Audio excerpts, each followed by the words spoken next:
योगी की सरकार सर्वे ने 180 से ज्यादा 2.14% मतदान ज्यादा सर्वे फेल हो जाएंगे। जिन्होंने दंगा नुकसान हुआ उसकी पार्टी का जो कैडर वोट बढ़िया वोटर समाजवादी पार्टी के साथ भारतीय जनता पार्टी के साथ चुनाव लड़े थे, तो भारतीय जनता पार्टी चुनाव जीती। भारतीय जनता पार्टी के पास मैनेजमेंट है सीटों पर, अगर वो पार्टी चुनाव जीत जाती और हैदराबाद से आकर के बिहार के सीमांचल में योगी आदित्यनाथ चुनाव जीत जाते हैं तो वो प्रधानमंत्री बनेंगे। दोस्तों नमस्कार, मैं हूं नीलेश और आप देख रहे हैं निष्कर्ष न्यूज। दोस्तों आज हम बात करने आए हैं उत्तर प्रदेश चुनाव को लेकर। उत्तर प्रदेश चुनाव जो कि आज चौथे चरण का मतदान खत्म हो चुका है। चौथे चरण के मतदान खत्म हो चुका है, चौथा चरण का। और चौथे चरण में उत्तर प्रदेश के कुल 59 सीटों पर चुनाव हुआ, यानी मतदान हुआ है। और कुल मतदान का जो प्रतिशत रहा है आज वो है 57.45, यानी 57.45% मतदान पूरे 59 विधानसभा सीटों पर हुआ है। और मैं आपको एक बात बता देता हूं, इन जो विधानसभा सीटों पर चुनाव हुआ है, इन्हीं 9 जिलों के इन्हीं 59 सीटों पर पिछले बार यानी 2017 में 55.31% मतदान हुआ था, यानी कि उससे 2.14% मतदान ज्यादा हुआ है इस बार। यह किस ओर इशारा कर रहा है? लेकिन अगर हम बात करें लोकसभा चुनाव की तो इन्हीं 59 सीटों का जब हम आंकड़ा निकालते हैं 2019 की लोकसभा चुनाव के, तो ये प्रतिशत बढ़ जाता है, ये प्रतिशत बढ़ के चल जाता है 58 से ऊपर। और ये अंतर है, यानी कि 1% लगभग 1% कम मतदान हुआ है 2019 के लोकसभा चुनाव जो हुआ था उसके अंतर में। और इसका क्या फर्क पड़ेगा? साथ ही साथ उत्तर प्रदेश विधानसभा चुनाव का चौथा चरण खत्म हुआ है, लगभग 231 सीटों पर मतदान खत्म हो चुका है, लेकिन अभी भी 172 सीटों पर 3 चरणों में मतदान होने हैं। जबकि मैं आपको बता दूं कि 10 मार्च को मतगणना होगा, इस चुनाव का मतगणना की जाएगी, रिजल्ट आएगा 10 मार्च को। और विरोधी कहते हैं कि 10 मार्च को योगी सरकार बदल जाएगी उत्तर प्रदेश में। क्या आपको भी लगता है कि 2022 में ये जो चुनाव हो रहा है उत्तर प्रदेश विधानसभा का, कि आप भी सोचते हैं कि उत्तर प्रदेश में योगी की सरकार बदल जाएगी? क्या आप सोचते हैं कि उत्तर प्रदेश में समाजवादी पार्टी की सरकार बनेगी, या आप सोचते हैं कि उत्तर प्रदेश में बहुजन समाजवादी पार्टी की सरकार बनेगी? तो आप अपना राय जो है कमेंट बॉक्स में दे सकते हैं। और हम बात करेंगे कि उत्तर प्रदेश चुनाव में योगी एक बार फिर से कैसे वापसी कर सकते हैं। देखिए दोस्तों, जब हम बात करते हैं उत्तर प्रदेश की जब हम बात करते हैं तो सबसे पहले इस चुनाव से पहले हमें 2017 में चलना होगा। और 2017 के जो हालात थे उसमें विभिन्न प्रकार के जो सर्वे आया था, किसी सर्वे ने 180 से ज्यादा सीटें भारतीय जनता पार्टी को नहीं बताया था उस चुनाव में। लेकिन पहला जो चुनाव हुआ था 2017 में, उसमें भारतीय जनता पार्टी ने 313 सीट पर जीत हासिल की थी। लेकिन इस बार के जो कई सर्वे हमने देखा है, उस सर्वे में 275 हाईएस्ट दिखा रहा है। तो क्या ये सर्वे सही साबित होंगे, या फिर 2017 के तरह ही एक बार फिर से तमाम सर्वे, तमाम एग्जिट पोल निराधार साबित हो जाएंगे? दोस्तों एक बात तो चलना होगा आपको 2017 की तरफ। 2017 में कोई संभावना नहीं थी कि जो है सो सरकार बन जाए भाजपा की उत्तर प्रदेश में, और उसके बाद प्रचंड बहुमत मिला था। उत्तर प्रदेश के इतिहास में ऐसा प्रचंड बहुमत कभी नहीं मिला था किसी पार्टी को। और भारतीय जनता पार्टी को 313 सीटें और उनके सहयोगियों को 12 सीटें मिली थी, जिसके बाद 325 सीटों पर जीत हासिल करने के बाद उत्तर प्रदेश के मुख्यमंत्री योगी आदित्यनाथ को बनाया गया था। और उत्तर प्रदेश में मुख्यमंत्री जब योगी आदित्यनाथ बने थे तो उन्होंने कई ऐसे काम किए जो मैं आपको गिनाऊंगा, जिससे उत्तर प्रदेश के जनता में जो अपराध का भय था, अपराधियों का भय था, वो दूर हो गया था। मैं आपको बता देता हूं, जिन पर अपराध के आरोप थे वो बड़े बड़े नाम हैं। मुख्तार अंसारी का नाम है, अतीक अहमद, विकास दुबे जैसे बड़े बड़े नाम हैं। और आप देख सकते हैं कि अभी वर्तमान में वो किस हालात में हैं। उन्हें जेल भेजा गया। हम अगर बात करें उत्तर प्रदेश में क्यों वापसी होगी, उत्तर प्रदेश में क्यों वापसी होगी योगी आदित्यनाथ की, तो इसका एक कारण मैं और बता देता हूं। उत्तर प्रदेश में यही स्थितियां थी जो आज है, वो स्थितियां बिहार में थी 2010 में। 2010 में किसी को ऐसा नहीं लग रहा था कि बिहार में जो है पुनः दोबारा नीतीश कुमार आ जाएंगे। और नीतीश कुमार बस इसीलिए आए थे कि उस समय जितने अपराधी लोग थे या अपराध में संलिप्त लोग थे उनको उन्होंने जेल भेज दिया। और यही कारण थी कि 2010 में 206 सीटों पर 243 में से 206 सीटों पर भारतीय जनता पार्टी और जनता दल यूनाइटेड ने चुनाव जीता था और एक प्रचंड बहुमत लेके आई थी। हम देख रहे हैं ठीक उसी प्रकार उत्तर प्रदेश में जिस प्रकार से योगी आदित्यनाथ जो है सो उन्होंने काम किया वो छोड़ दीजिए, लेकिन उन्होंने जब उनको लगा कि अपराधी किस्म के लोग हैं उनका उन्होंने एनकाउंटर करवाया, सीधे एनकाउंटर करवाया। यानी कि अपराध करने वाले लोग उत्तर प्रदेश में नहीं रह सकते हैं। योगी आदित्यनाथ ने अपने शासनकाल में ये बता दिया, चाहे एनआरसी सीए का दंगा हो चाहे अन्य कोई दंगे हो, जिन्होंने दंगा किया उनसे दंगे में जो नुकसान हुआ उसकी भरपाई करवाई गई। ये काम योगी आदित्यनाथ किए। इसके अलावा योगी आदित्यनाथ क्या किए, तो योगी आदित्यनाथ ने वो काम किया जो कोई सोच भी नहीं सकता है। योगी आदित्यनाथ ने उत्तर प्रदेश में जो लड़कियों को छेड़ने वाले लोग थे उनको जो है पकड़ के अंदर रोमियो स्क्वाड बनाया गया, जिसके तहत जो लड़की छेड़ने वाले लोग थे उन्हें जेलों में भेजा गया। ये सब कारण थी। और जो सबसे बड़ी बात है कि भारतीय जनता पार्टी के जो वोटर होते हैं, मैं उस पर बात करता हूं, भारतीय जनता पार्टी के जो वोटर होते हैं उन्हें चुप्पा वोटर कहा जाता है।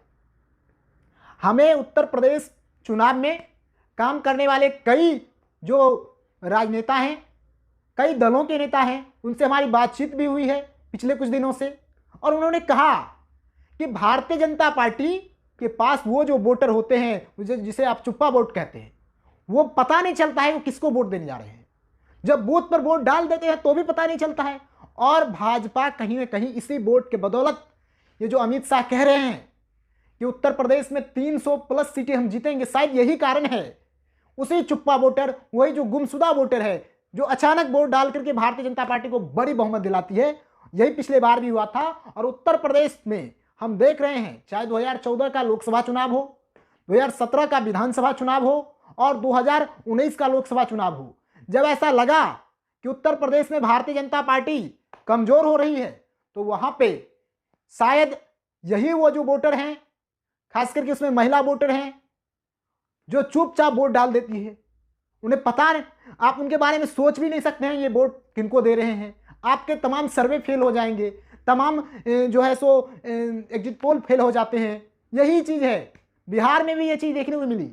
जब तमाम बिहार में जो विधानसभा का चुनाव हो रहा था 2020 में, तमाम सर्वे, तमाम एजेंसियां, तमाम एग्जिट पोल यही बता रहे थे कि महागठबंधन की सरकार बन रही है बिहार में। लेकिन बिहार में एनडीए की सरकार बन गई। ये जो महिला वोटर है भारतीय जनता पार्टी और एनडीए की, ये वोट करने वाले, ये कहीं ना कहीं फैक्टर साबित हो जाते हैं। और मैं जो बार बार कह रहा हूं, बार बार गिना रहा हूं। और योगी आदित्यनाथ तो हिंदुत्व का पोस्टर बॉय है, हिंदुत्व का पोस्टर बॉय है योगी आदित्यनाथ। आप कैसे समझ सकते हैं? योगी आदित्यनाथ तो खुले मन से कह रहे हैं कि जो है सो यूपी में भगवा लहराने की बात, और वो जो हिंदुत्व वोटरों का जो पोलराइजेशन की बात है उसको आप छोड़ नहीं सकते हैं। और कहीं ना कहीं 40 से 42% वोटर इस देश के जो हैं वो भारतीय जनता पार्टी के साथ जाती ही है।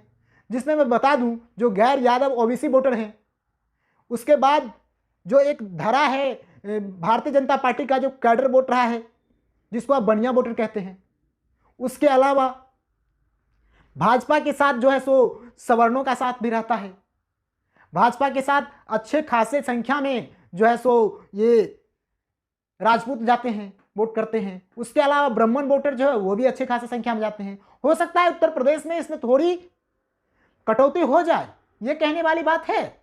लेकिन हम जो बात बोले हैं कि दो वर्ग एक गैर यादव ओबीसी वोटर और दूसरा जो बनिया वोटर है, इसकी वोट तो हर चुनाव में मिलती रही है भाजपा को, हर चुनाव में ये तय करते रहे हैं। और उसके बाद जो सवर्णों का जो वोट होता है, खास करके राजपूतों का और ब्राह्मणों का, उसको तो आप काट नहीं सकते हैं। तो ऐसी जो परिस्थितियां बन रही है, उसके बाद तो आप सोचने के लिए मजबूर हो जाएंगे। और आज जो उत्साह देखने को मिल रहा था उत्तर प्रदेश चुनाव के मतदान के दौरान, वह काफी बेहतर देखने को मिल रहा था। और मैं डिजिटली यानी कि जो सोशल मीडिया है उसके माध्यम से देख रहा हूं, आज के जो कुछ कुछ वीडियोज आए हैं चुनाव मतदान के बाद के, वो काफी भाजपा के लिए सकारात्मक रहा है। ये चीजें हैं, इस चीज को आपको मानना होगा। और यही चीज है जिसके कारण भारतीय जनता पार्टी के जो बड़े नेता कहते हैं कि 300 प्लस सीट लाएंगे यूपी में और फिर से भगवा लहराने की जो बात कह रहे हैं, यही एक कारण है। और भारतीय जनता पार्टी का जो मुख्य कोर वोटर है, अगर उसके साथ रहती है तो फिर समाजवादी पार्टी को सत्ता में आने के लिए सोचने होंगे, क्योंकि उन्हें यकीन है कि यादव मुस्लिम हमारे साथ हैं, जो पिछले चुनावों में भी रहे हैं। लेकिन अगर उन्हें गैर यादव ओबीसी वोटरों का वोट नहीं मिलता है अच्छी संख्या में, तो फिर क्या होगा। कहा जाता है कि जयंत चौधरी जो कि पश्चिमी यूपी में अपना अच्छा प्रभाव रखते हैं, लेकिन क्या होगा जब जयंत चौधरी जिस वर्ग से आते हैं, जाट समुदाय से, उन्हीं का वोट समाजवादी पार्टी गठबंधन को नहीं मिले। फिर ओम प्रकाश राजभर आते हैं, उनके साथ कितने उनके जाति के लोग हैं ये तो समझ से बाहर है। पिछले चुनाव में यही ओम प्रकाश राजभर हैं जो भारतीय जनता पार्टी के साथ चुनाव लड़े थे। इस बार वो समाजवादी पार्टी के साथ हैं, लेकिन उनके समाज के लोग कितने उनके साथ हैं ये भी देखना होगा। कि भारतीय जनता पार्टी ने जो बेस पॉइंट बनाया है अपना इस चुनाव में, वो कहीं ना कहीं एक बार फिर से उन्हें सत्ता में वापसी करा सकती है। और फिर समाजवादी पार्टी के जो मुखिया अखिलेश यादव कह रहे हैं बार बार कि योगी आदित्यनाथ को वापस मठ जाना होगा, तो उस बात को एक बात कह दूं कि योगी आदित्यनाथ को गोरखपुर से चुनाव लड़वाने का भारतीय जनता पार्टी का एक बड़ा प्लान होगा। क्योंकि योगी आदित्यनाथ को आप टारगेट करने के लिए गोरखपुर जाते हैं, तो फिर सिर्फ यूपी में आप योगी को टक्कर देने के लिए गोरखपुर नहीं जा सकते हैं। गोरखपुर के अलावा भी 402 विधानसभा सीटें हैं यूपी में, यानी कुल 403 विधानसभा सीटें। और ऐसे में अगर यूपी में भारतीय जनता पार्टी के जो स्थितियां बन रही है, वह कहीं ना कहीं भारतीय जनता पार्टी और योगी आदित्यनाथ को दोबारा सत्ता में वापसी करवाती हुई नजर आ रही है। और आज के जो वोटिंग हुए हैं 57.45%, उसके बाद तो देखने में ऐसा लग रहा है कि यूपी में कहीं ना कहीं योगी आदित्यनाथ दोबारा आ रहे हैं। उसका एक कारण और भी है। मैं आपको एक बात बता दूं कि जब से राम मंदिर का निर्माण प्रारंभ हुआ है 5 अगस्त 2020 के बाद से, तब से कहीं ना कहीं ऐसा समझा जा सकता है कि बीजेपी ने उत्तर प्रदेश में हिंदुत्व पोलराइजेशन की जो बात कही थी, हिंदुत्व के जो वोटरों को अपने साथ लेने की बात कही थी, वह कहीं ना कहीं सच साबित हो रही है। आप इस बात से इनकार नहीं कर सकते हैं कि बड़े भारी संख्या में जो कि हिंदुत्ववादी वोटर हैं, हिंदुत्ववादी सोच के वोटर है, वो योगी आदित्यनाथ के साथ जाएंगे ही।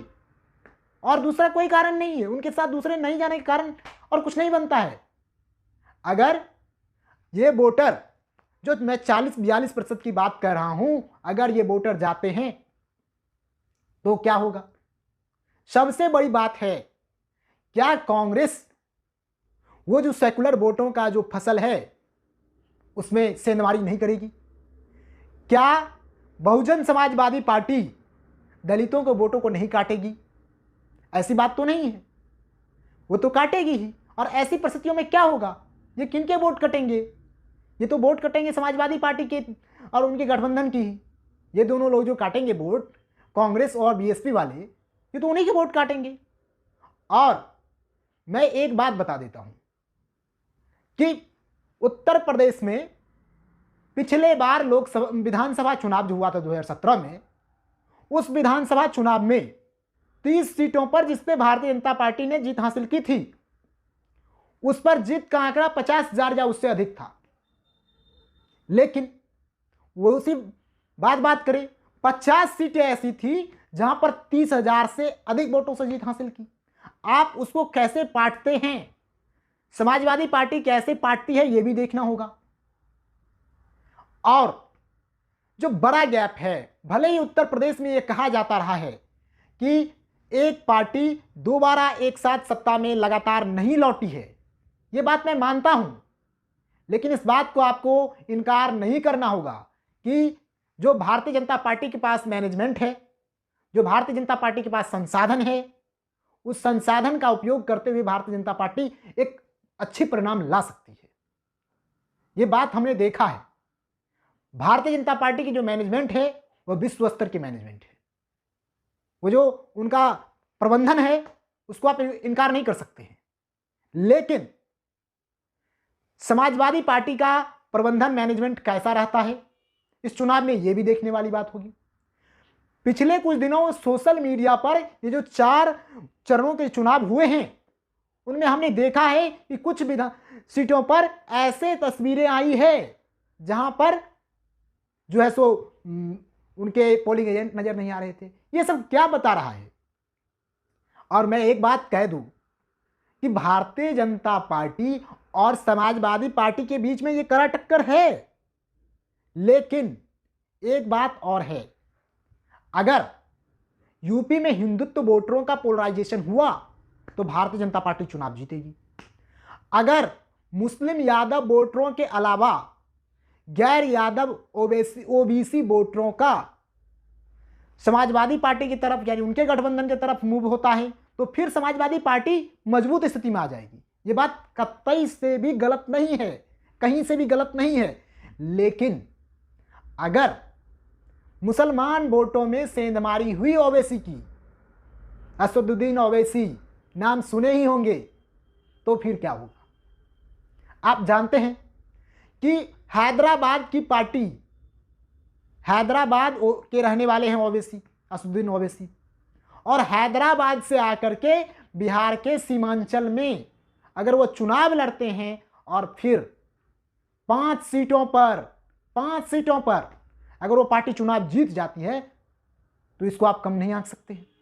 अगर ऐसा हुआ उत्तर प्रदेश में तो किसका नुकसान होगा? देखने वाली बात है, समझने वाली बात है।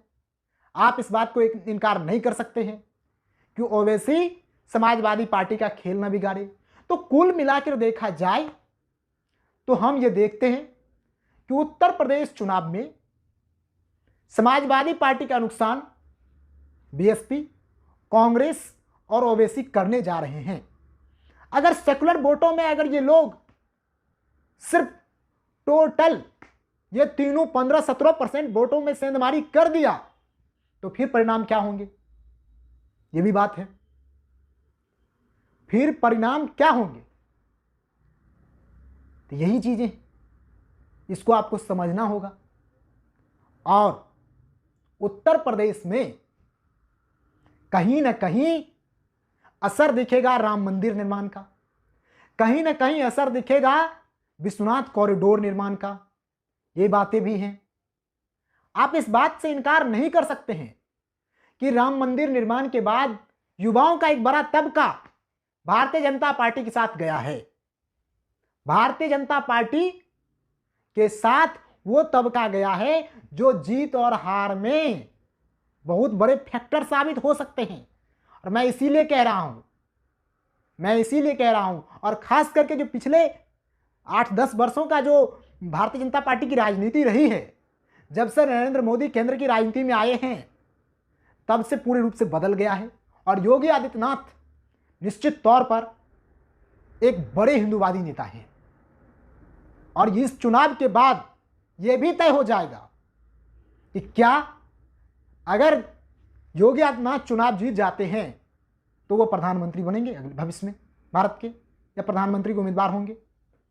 और यही कारण है कि योगी आदित्यनाथ को लेकर अखिलेश यादव ने कही थी कि अगर दोबारा योगी सीएम बन जाते हैं तो अगले प्रधानमंत्री के उम्मीदवार भी हो सकते हैं। इस बात से भी इनकार नहीं किया जा सकता। और कहीं ना कहीं अखिलेश यादव जो अपने उलूल जुलूल बयान देते रहते हैं उस कारण भी हो सकता है कि भारतीय जनता पार्टी जीत जाए।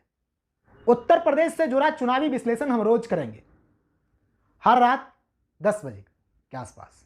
तो आपको हमारा ये वीडियो कैसा लगा इस पर आप कमेंट कर दीजिएगा, और साथ ही साथ अगर हमारे चैनल को सब्सक्राइब नहीं किए हैं तो चैनल को सब्सक्राइब जरूर कर दीजिएगा, क्योंकि हम आपको उत्तर प्रदेश चुनाव से जुड़ी हुई हर बात करेंगे, हर विश्लेषण करेंगे क्यों उत्तर प्रदेश में योगी दोबारा आएंगे। धन्यवाद, नमस्कार, प्रणाम।